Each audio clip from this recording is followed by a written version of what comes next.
আসসালামু আলাইকুম প্রিয় এইচএসসি 2026 সালের পরীক্ষার্থীরা, আজকে থেকে যদি বোর্ড পরীক্ষা পর্যন্ত হিসাব করি সেক্ষেত্রে সময় হাতে মাত্র 120 দিন অথবা 4 মাস। এই 4 মাস সময়ে আমাদেরকে আজকের পর থেকে একটা মাস্টার প্ল্যান সাজাতে হবে।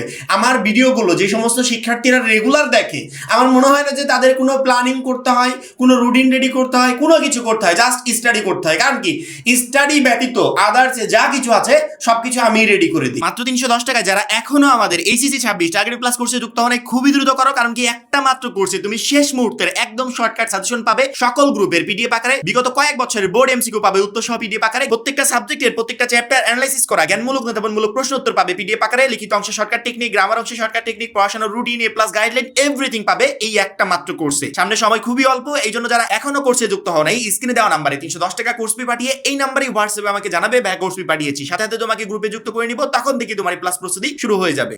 আমি সবকিছু রেডি করে দিই, শুধুমাত্র সেই গাইডলাইন অনুযায়ী তোমাদেরকে একটু পরিশ্রম করতে হবে, কষ্ট করে পড়াশোনা করতে হবে, তাহলেই যথেষ্ট। ইনশাআল্লাহ বোর্ড পরীক্ষায় তুমি একটা ভালো প্রিপারেশন নিতে পারবে। কারণ কি, আমি যে বিষয়গুলো রেডি করে দিচ্ছি, কেউ যদি রেগুলার সেগুলো ফলো করে, আমার মনে হয় এগুলোই যথেষ্ট পরীক্ষার আগেই তার পুরো সিলেবাসটাকে কমপ্লিট করার জন্য। আজকে আমরা 120 দিনের একটা মাস্টার প্ল্যান রেডি করে নিব, যেই প্ল্যান মতো আজকের পর থেকে কন্টিনিউ করব। অর্থাৎ এই 120 দিনে আমি কখন আমার অধ্যায়গুলোকে সুন্দরভাবে পড়বো, কখন আমি বিগত বছরের বোর্ড প্রশ্নগুলো প্র্যাকটিস করব, কখন আমি মডেল টেস্টের ভিতর থাকবো, কখন আমি রিভিশনের ভিতর থাকবো, টোটালি এভরিথিং 120 দিনের একটা গাইডলাইন আমি রেডি করে দিচ্ছি, যে গাইডলাইনটা তোমরা সামনের কয়েকদিন ইনশাআল্লাহ ফলো করতে থাকবে। প্রথমত 1 নাম্বার দিন থেকে 30 নাম্বার দিন পর্যন্ত, অর্থাৎ 1 থেকে 30, এই 30 দিনে তুমি কি করবে? 1 থেকে এই 30 দিনের ভিতর প্রত্যেকটা শিক্ষার্থী নিজেদের যে বইগুলো, মানে অসম্পূর্ণ যে বইগুলো আছে, সেই বইগুলোকে সামনে নিয়ে বসার চেষ্টা করবে। তাও সবচেয়ে কঠিন যে সাবজেক্টগুলো আছে সেই সাবজেক্টগুলো।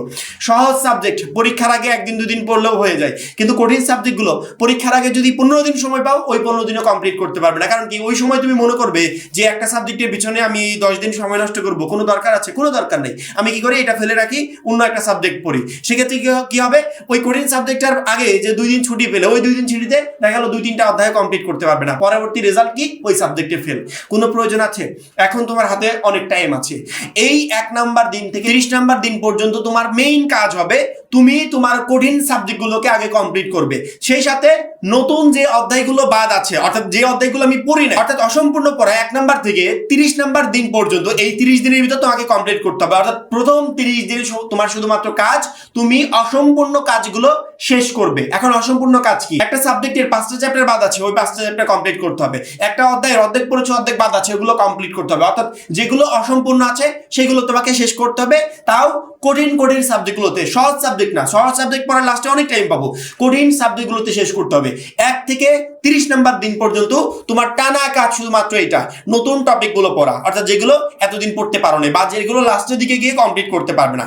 1 থেকে 30 নাম্বার দিনের ভিতর এগুলো তোমাকে কমপ্লিট করে ফেলতে হবে। পরবর্তীতে 31 থেকে 60 নাম্বার দিন পর্যন্ত, অর্থাৎ পরবর্তী 30 দিনে তোমার কাজ হবে শুধুমাত্র প্র্যাকটিসের ভিতর থাকা। অর্থাৎ প্র্যাকটিস বলতে আমি কি বোঝাচ্ছি? প্র্যাকটিস বলতে আমি বাংলা একটা সৃজনশীল প্রশ্ন পড়েছি, সেই প্রশ্নটা লিখবো, এগুলোর প্র্যাকটিস বলতেছি না। যেমন প্রতিদিন তুমি যে কোনো সাবজেক্ট পড়া শুরু করার আগে কি করবে, মনে করো বাংলা প্রথমটা তুমি কমপ্লিট করেছো, বাংলা প্রথমটা আধা ঘন্টা, 40 মিনিট, 1 ঘন্টা তুমি একবার রিভাইজ দিয়ে গেলে। কারণ কি, রিভিশনে রাখতে হবে। রিভিশনে যদি আমি এগুলো হালকা পাতলা না রাখি, তখন কিন্তু পরবর্তীতে আমি এগুলো মনে করতে পারবো না। পরীক্ষার হলে গিয়ে দেখবো বা পরীক্ষার আগে দেখবো নতুন।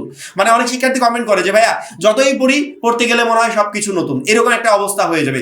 সেক্ষেত্রে যেই পড়াগুলো আমি পড়েছি অলরেডি, ওইগুলো আমি রিভিশনে রাখবো। এক একটা সাবজেক্টের পিছনে আমি 40 মিনিট করে, 1 ঘন্টা করে সময় দিলাম, তাও কয়েক ঘন্টা কেটে যাবে। এভাবে আমি রিভিশনে রাখবো কিছু কিছু, কিন্তু আমার মেইন কাজ হবে প্র্যাকটিসের ভিতর থাকা। কি প্র্যাকটিস করবে? ম্যাথ প্র্যাকটিস করবে। ম্যাথ সম্বলিত সাবজেক্টগুলো আছে সেগুলো প্র্যাকটিস করবে, এবং অন্যান্য গ্রুপের শিক্ষার্থীরা, যেমন ব্যবসা বিভাগের শিক্ষার্থীরা আছে, অর্থাৎ ম্যাথ সম্বলিত যে সাবজেক্টগুলো আছে এইগুলো তোমাকে প্র্যাকটিসের ভিতর রাখতে হবে। প্লাস যেই সাবজেক্টগুলো আমি কমপ্লিট করে ফেলেছি সেগুলো আমাকে রিভিশনের ভিতর রাখতে হবে। পরবর্তী 30 দিনে তোমার কাজ হবে এইগুলা। প্রথম 30 দিনে তুমি কঠিন সাবজেক্টগুলো কমপ্লিট করেছো, ওই কঠিন সাবজেক্টগুলো পরবর্তী 30 দিনে রিভিশনের ভিতর রাখবে, প্লাস প্র্যাকটিস করবে। পরবর্তী 30 দিন অর্থাৎ 61 নাম্বার দিন থেকে 90 নাম্বার দিন পর্যন্ত, এই পরবর্তী 30 দিনে তুমি যে প্রথম 60 দিন তুমি প্রিপারেশন নিয়েছো, কঠিন সাবজেক্টগুলো পড়েছো, পরবর্তীতে এগুলো রিভিশনে রেখেছো, সুন্দর মতো প্র্যাকটিস করেছো বারবার করে, এই টোটাল যোগফল সমষ্টি হিসেবে তোমাকে পরবর্তী 30 দিন অর্থাৎ 90 নাম্বার দিন পর্যন্ত বিগত 5 বছরের বোর্ডের এমসিকিউ প্লাস সিকিউ এগুলো সলভ করতে হবে। সকল সাবজেক্ট তোমার কাজ হবে এগুলো সলভ করা। কারণ কি, তুমি এতদিন এই 60 দিনে তুমি কি পড়লে, এগুলোর ফল তুমি পাবে এই বোর্ড কোশ্চিন সলভ করতে গেলে। মনে করো একটা অধ্যায় তুমি কমপ্লিট করে বলেছো, যেমন ম্যাথ বইটা তোমার কমপ্লিট, এখন ম্যাথ বই তোমার কতটুকু কমপ্লিট হলো বা পরীক্ষার জন্য তুমি কতটুকু প্রস্তুত, এই প্রস্তুতি যাচাই হবে বিগত 5 বছরের বোর্ডের এমসিকিউ প্লাস সিকিউ যখন তুমি সলভ করতে যাবে যে কোনো সাবজেক্ট। এই প্রিপারেশন তখনই যাচাই হবে বিগত 5 বছরের বোর্ডে এমসিকিউ প্লাস সিকিউ যখন তুমি সলভ করবে। এই জন্য পরবর্তী 61 নাম্বার দিন থেকে একবারে 90 নাম্বার দিন পর্যন্ত তোমার মেইন কাজ হবে বিগত 5 বছরের বোর্ডের এমসিকিউ প্লাস সিকিউ প্রত্যেকটা সাবজেক্টে শুধুমাত্র সলভ করা। আজকে একটা সলভ করলে, কালকে একটা করলে, পরশুদিন একটা, এইভাবে 1 বাই 1 জাস্ট সলভ করে যাবে। যে যত এইগুলো প্র্যাকটিস করতে পারবে বোর্ড পরীক্ষা সম্পর্কিত তার টোটাল মানে ধারণাটা একবারে পাল্টে যাবে। বোর্ড পরীক্ষায় যে তুমি সকল প্রশ্ন কমন পেতে চলেছো এটা তুমি নিজেই বুঝতে পারবে, কারণ কি তুমি বিগত 5 বছরের বোর্ডের এমসিকিউ সলভ করতে পারছো। বোর্ড পরীক্ষায় ওই সেম টু সেম না দিলে ওই একই নিয়মের একই কোয়ালিটির প্রশ্নগুলো এসে থাকে, সেক্ষেত্রে তোমার জন্য অ্যান্সার করা একদমই ইজি হয়ে যাবে। এবার সর্বশেষ 30 দিনে তোমার কাজ অর্থাৎ 91 নাম্বার দিন থেকে একবারে 120 নাম্বার দিন পর্যন্ত তোমার কাজ হবে শুধুমাত্র রিভিশন। টানা পুরো একটা মাস তুমি রিভিশনের ভিতর নিজেকে রাখবে।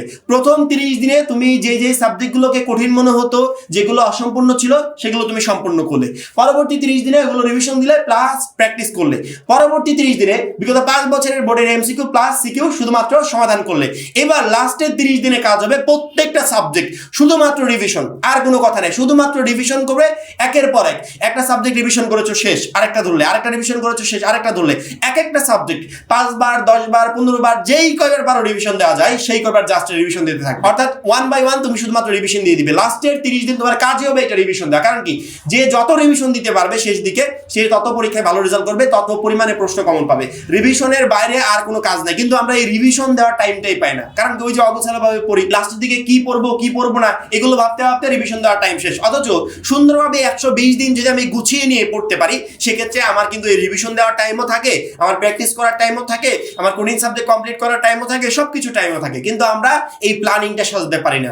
সামনের এই 120 দিন আমাদের দেওয়া যে কোনো একটা গাইডলাইন ফলো করে যদি তুমি এগোতে পারো, ইনশাল্লাহ এই 120 দিনে তুমি তোমার সিলেবাস তো কমপ্লিট করবে। পরবর্তী একটা মাস সময় তোমার পড়ে থাকবে শুধুমাত্র রিভিশন দেওয়ার জন্য। এই এক মাস সময় এক একটা সাবজেক্ট তুমি 2 বার 3 বার করে ইনশাল্লাহ কমপ্লিট করতে পারবে, প্লাস রিভিশন দিতে পারবে। সেক্ষেত্রে আমার মনে হয় সামনের এই 120 দিন আমাদের এই গাইডলাইনগুলো তোমাদের ফলো করা উচিত। ইতিমধ্যে তো আমরা সকল সাবজেক্টে সাজেশন দিয়েছি, সেই সাজেশনগুলো শুধুমাত্র এই গাইডলাইনের ভিতর দিয়ে নিয়ে যে তোমাকে কমপ্লিট করতে হবে। রুটিনও বানিয়ে দিয়েছি, তোমাদের কি দরকার অল এভরিথিং দিয়েছি, শুধুমাত্র এই বিষয়গুলোর দিকে খেয়াল করবে। এবং আমরা তো প্রতিনিয়ত গাইডলাইন আপলোড করছি, যাতে যে কোনো একটা গাইডলাইন ফলো করে তুমি পরীক্ষার জন্য একটা বেস্ট প্রিপারেশন নিতে পারো। আমার মনে হয় না যে একটা শিক্ষার্থী পরীক্ষায় খারাপ রেজাল্ট করবে যদি আমাদের এই সাজেশনগুলো ফলো করে, আমাদের গাইডলাইনগুলো ফলো করে প্রিপারেশন নিতে পারে। ইনশাআল্লাহ প্রত্যেকটা শিক্ষার্থী পরীক্ষায় ভালো একটা রেজাল্ট করতে পারবে। আর যারা এখনো আমাদের এইচএসসি 26 একদম শর্ট সাজেশনের এই পিডিএফ কোর্সে যুক্ত হওয়া নাই, খুবই দ্রুত যুক্ত হয়ে যাবে। কারণ কি, একটা মাত্র কোর্সই তোমাকে প্রত্যেকটা সাবজেক্টে এ প্লাস প্রিপারেশন নিতে প্রচন্ড পরিমাণে হেল্প করবে। সবাই ভালো থাকবে, সুস্থ থাকবে, আল্লাহ হাফেজ।